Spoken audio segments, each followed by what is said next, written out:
Thanks, Dale. All right. At the next item here, sanctuary seating capacity and future plans. Pastor Brian, if you would come up and share about that.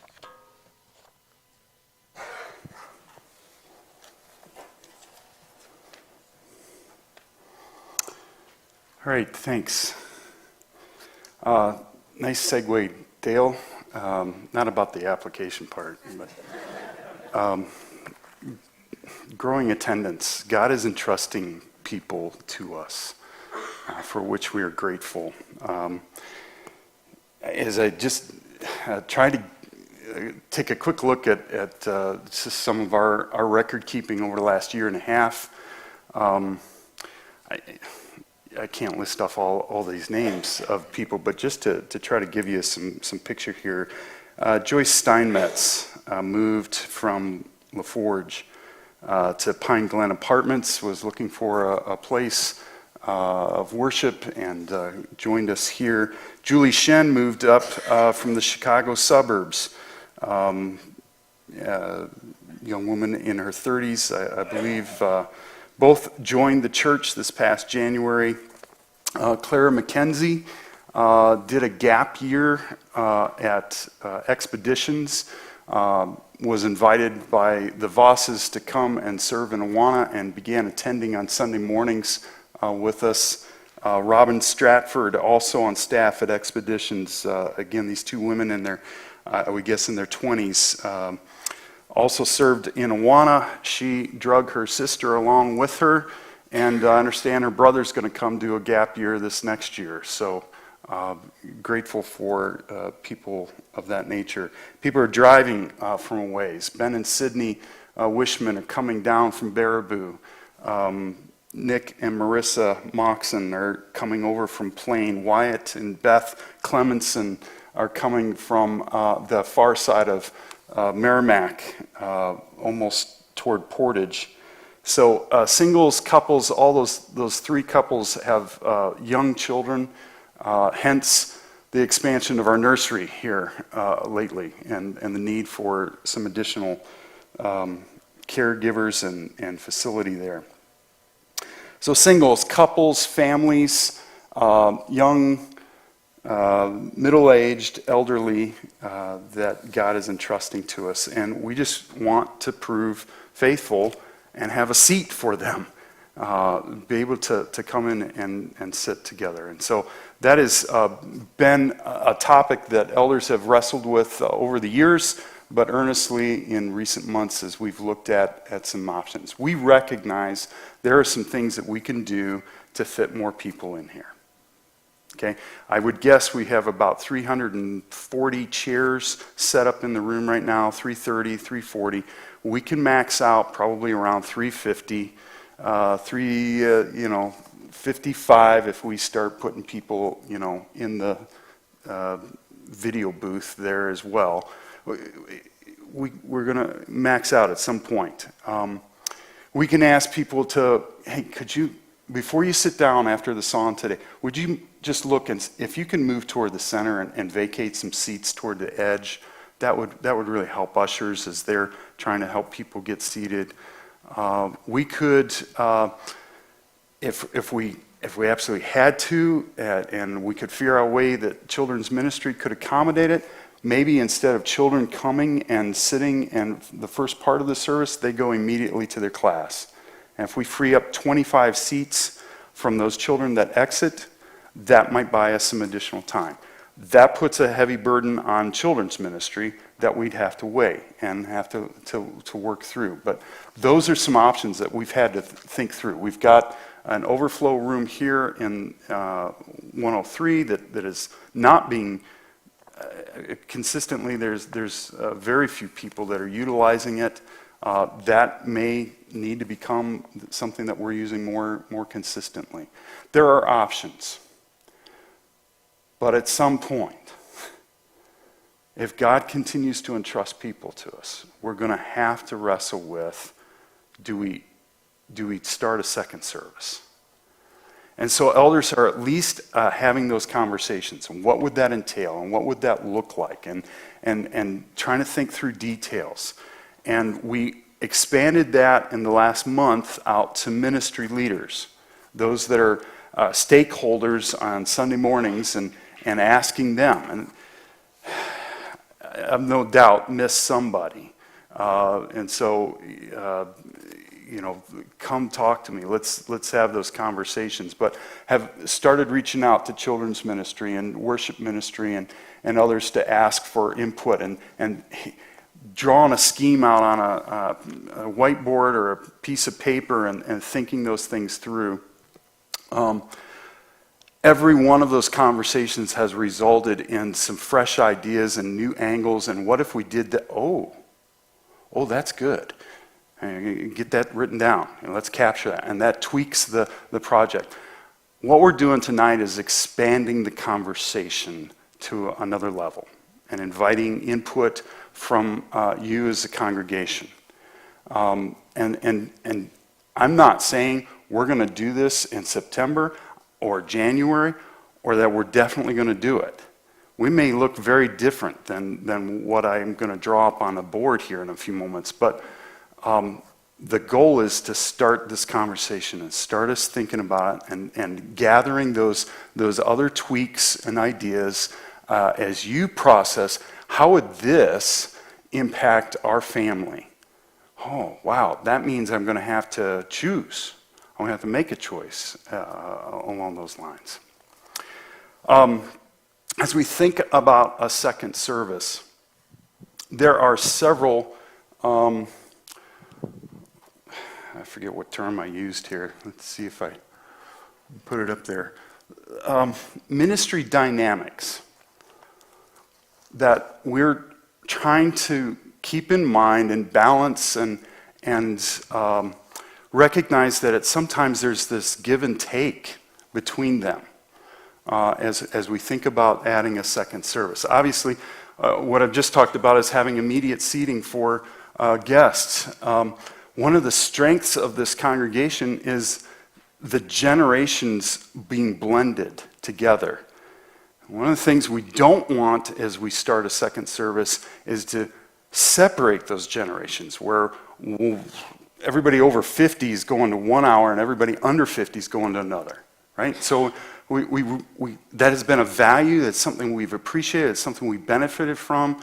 It's been something that folks have told us has actually attracted them here. Families worshiping together. I just talked about the possibility. What if we had to send our children into the children's wing immediately? Well, that cuts down on one of the things we value. We value our kids being in here and learning to worship even from an early age, even those that are going to head out partway through and engage in that. So don't want to have to give that up if we can avoid it. One of the things that's going to need to happen if we're going to successfully pull this off is to have some numerical balance between the services. Right, you have a feel for what the energy is in this room when we're all in here and we're singing together. Now put this group, what do we got, 55, 50, something like that in here tonight, compared to 220. It's going to feel, even with 55, it's going to feel, it's really quiet in here. Where's the energy, So trying to keep some sort of a balance between those is a strategy that we've got to think through. How do we achieve that? Congregational fellowship, time between. There's concern that, yes, we have two different services. I'm not going to see those friends that I long to fellowship with. So making sure on Sunday mornings we have an opportunity for that. The length of the worship service. Right now we're at 70 minutes. That allows us to do some things that a 60-minute service won't allow us to do. So there's value in that length, and having to consider how can we preserve as much of that as we can, and yet what is it if we need to trim in order to accomplish other goals, like widespread participation in education. One of the things that's attractive about this model that I'm going to share is that education could be occurring at both hours. And now you have choices. And with those choices becomes the attraction for more people to participate. We'd love it if some individuals who are in a pattern right now where they just come to worship, if we could kind of expand them to, hey, why don't you just stay for at least some fellowship time and have some conversation with people afterwards. Maybe if people have come for worship and fellowship and then they leave, what if we can expand it and entice them to stay for an education? What if, as a family unit, you stayed for this full block of time? What if after 5 years of doing that, making that a practice, how would that impact your family?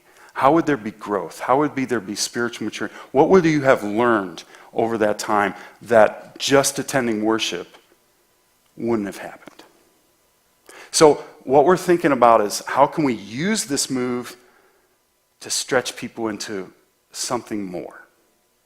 What's the next right step for them? And then widespread participation. If we're going to pull this off, we're going to need more volunteers. We're going to need it in worship ministry and tech ministry and ushering, connection team. We're going to need it in probably children's ministry. Though, one of the things that's attractive about this model is that you could serve in children's ministry during one worship service and attend worship the same day.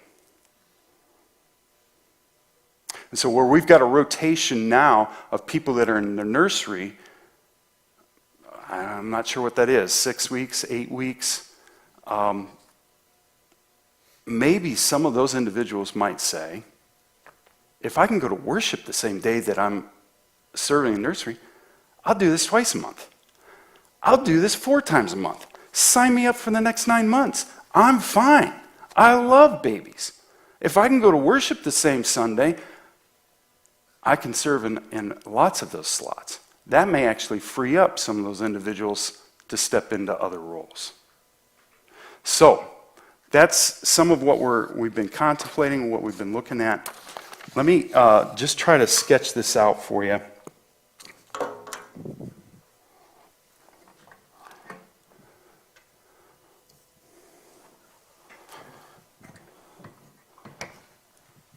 Adam, if you don't mind switching that over, thank you. So, as we thought about, as we think about the time frames here, we're picturing 2 services that are separated by a time of fellowship in between. When we did a survey, goes back a ways, 2015, one of the things we learned from that survey is that many people said, yes, I'd be willing to stay for a second event. You know, I might go to worship and I might stay for a second event, an education hour or something like that, which we didn't have in place at that point. But after about 2.5 hours on site, their willingness to stay longer drops off dramatically. That's about the max.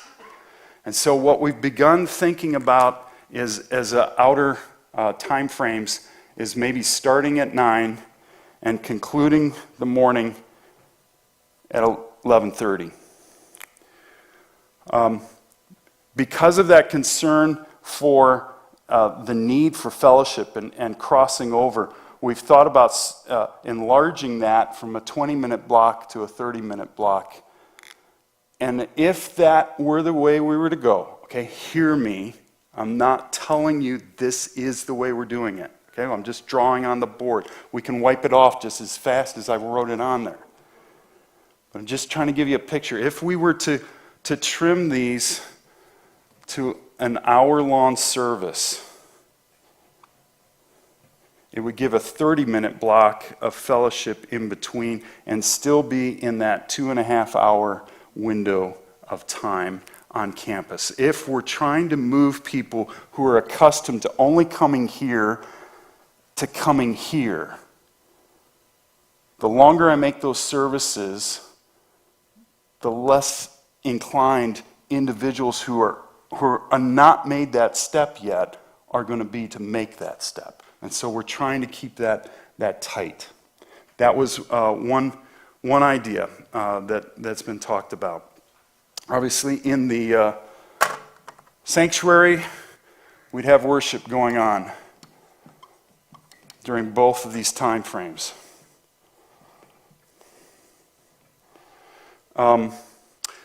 Nursery, as it has been now, we've had nursery that starts during the worship service, continues through a break in between, and continues on into our education hour. That's 39 weeks of the year, or during the school year at least. We've had that kind of a thing, and we've widened that right currently to age 3. Would perhaps it can still be at that level. I don't know yet. If we have to take it back in age-wise, I'm not sure. Children have been, in the past, sitting in the sanctuary during this time to begin with, and then going to class. In that effort to try to create a balance between the two services, one thought is to move that down here. So this would be your children's church time, where children would begin in the sanctuary, and let's just say maybe about 10:50, they go, the younger ones, let's say whatever, 4s, pre-K through second grade, would then go to their classrooms down at that time. That means this is our children's Sunday school curriculum with our gospel project. If we continue that, I'm not implying with the if, like we're reconsidering it. I'm just saying I haven't had that conversation with Anna for a long time. But Sunday school gospel project. So this would be the full hour in which they're offered there. Likewise, the youth would have a class still only during one of those 2 hours, and then be in attendance in a worship service, hopefully, during the second hour. We could have 2 different classes, or actually during both hours. Let's think about class 1 maybe being Bible, and class 2 might be a rotation of electives like the membership class or a sweet spot. I'm not saying it has to be in that slot. I'm just giving you ideas. Then during the second hour, there'll be another different Bible class that might be offered, and maybe another elective. Could be in leadership, or could be an evagelism class. I don't know what that is, but you getting the idea that there's different choices and options, and they're not the exact. We're not repeating the same content for children's ministry. We're not repeating the same content for adults. They're being offered at different times. One of the things in talking with Anna about this, she saw this as having a great potential where this 30-minute block becomes a family time in which these children could be gathered by parents, spend that time as a family in fellowship, connecting with others. Perhaps we go back to a regular routine of some sort of refreshments that are offered beyond coffee. Beyond coffee. Beyond coffee. Family, is this in the foyer? Is it outside in the courtyard at time? I don't know yet. Just lots of ideas, but where the family is together, and what that would do is actually solve some of the needs that children's ministry has to try to staff and and make this time profitable for children, because we've got children coming, we've got children going, and it becomes a challenge there. So that's an idea that's been floated out there, of having parents gather their kids, do some time together, and then have them go back, with the recognition that for some children that's not real attractive. If you pick up your child out of the nursery, they may not be ready to go back, right? And so we may, especially in this space, need to have some sort of continuum of care that's going on during that whole block of time, right? Trying to think those things through, trying to be specific about it.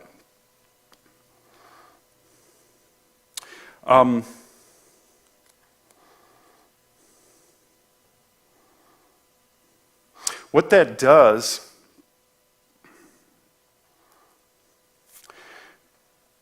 if you want your children to start in the sanctuary and go to the Sunday school class, you want your youth to attend together with your family, that certainly can happen for the youth here, but it creates this as an attractive service for those younger families to be in attendance at.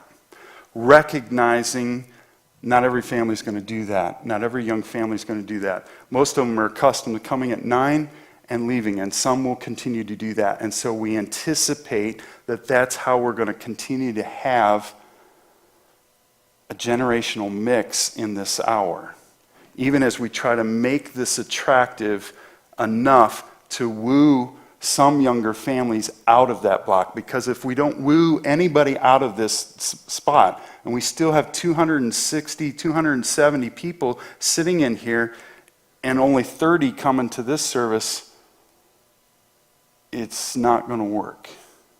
It's not going to work well. So we're trying to think these things through. We're trying to anticipate them. We invite your input as a continuing conversation about it. So, all right. Now, I've probably raised a